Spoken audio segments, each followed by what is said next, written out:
ہمارے ساتھ وہاں سے ہیں، فلسطین میں رہے، وہاں پہ پلے بڑے ہیں ہمیشہ، وہیں پہ ان کی پیدائش، وہیں پہ ان کی پڑھائی، ایجوکیشن وغیرہ سب، پھر اس کے بعد وہ کینیڈا چلے گئے، کینیڈا جامعہ میں انہوں نے تعلیم حاصل کی۔ ہم نے سوچا کہ کیوں نہ ان سے پوچھیں کہ بھئی آخر آپ نوجوان ہیں، آپ اس ایج میں سے بھی گزرے ہیں جس میں مثلا جو ہے وہ لوگ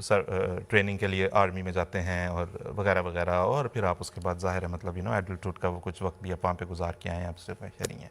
تو یہ ہم سنتے ہیں فرسٹ ہینڈ گواہی ہے ان کی، ٹھیک ہے، کہ مسلح شمبور صاحب کیا کہتے ہیں۔ مسلح شمبور صاحب السلام علیکم ورحمۃ اللہ۔ تو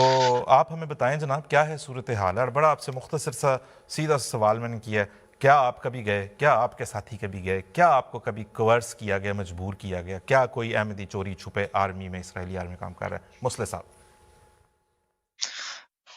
جی آصف صاحب جزاکم اللہ، جیسے کہ آپ نے فرمایا، آپ نے کہا تھا کہ میں وہاں کا پلا بڑا ہوں، وہاں کے پیدائشی ہوں، وہاں کے اسکولوں میں گیا، وہاں کے ملٹری کو بھی دیکھا، عربوں کو بھی دیکھا اور یہودیوں کو بھی دیکھا۔ تو میں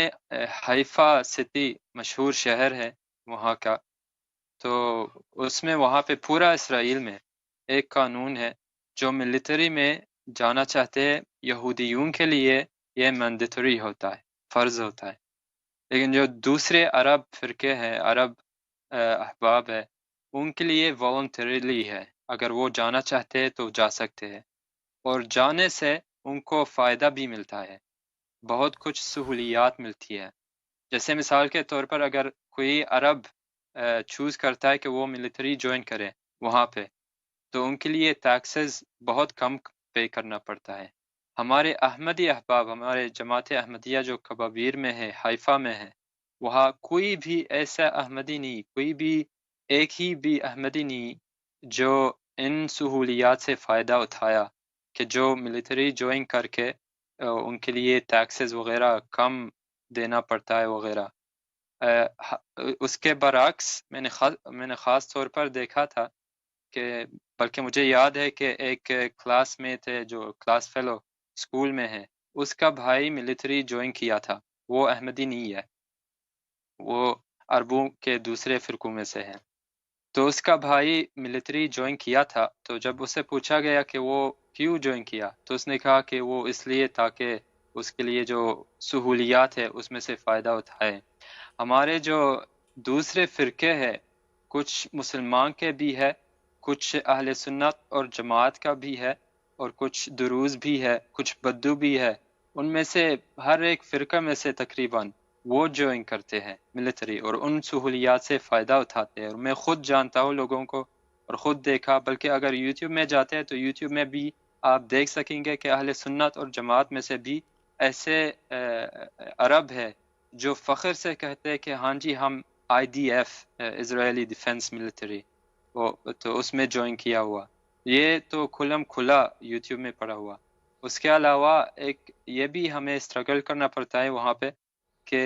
جب ہم جاب کے لیے اپلائی کرتے ہیں، میں خود جانتا ہوں کچھ لوگوں کو، کچھ رشتہ داروں کو، کہ وہ جب جاب کے لیے اپلائی کرتے ہیں تو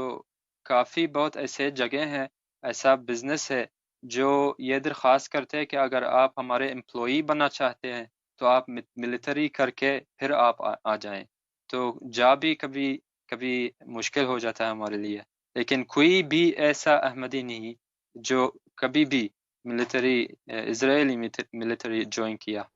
ٹھیک ہے مسلح شمبور صاحب، ایک تو آپ کا بہت بہت شکریہ، جزاک اللہ۔ دوسرا میں اب آپ سے معذرت بھی کر لوں، میں مسلح شمبور صاحب نے اردو جو ہے یہ جامعہ کینیڈا میں ماشاءاللہ سیکھی ہے، میں نے اس لیے یہ وضاحت آپ کی گفتگو کے دوران مجھے خیال آیا کہ میں بتا دوں کہ اب آپ کے پیچھے نہ پڑ جائیں کہ دیکھو پاکستانی احمدی کتنی اچھی اردو بولتا ہے اور یہ کہہ رہا ہے کہ میں فلسطین میں پلا بڑا ہوں اور اسرائیل میں پلا بڑا ہوں اور یہ ہو گیا وہ ہو گیا،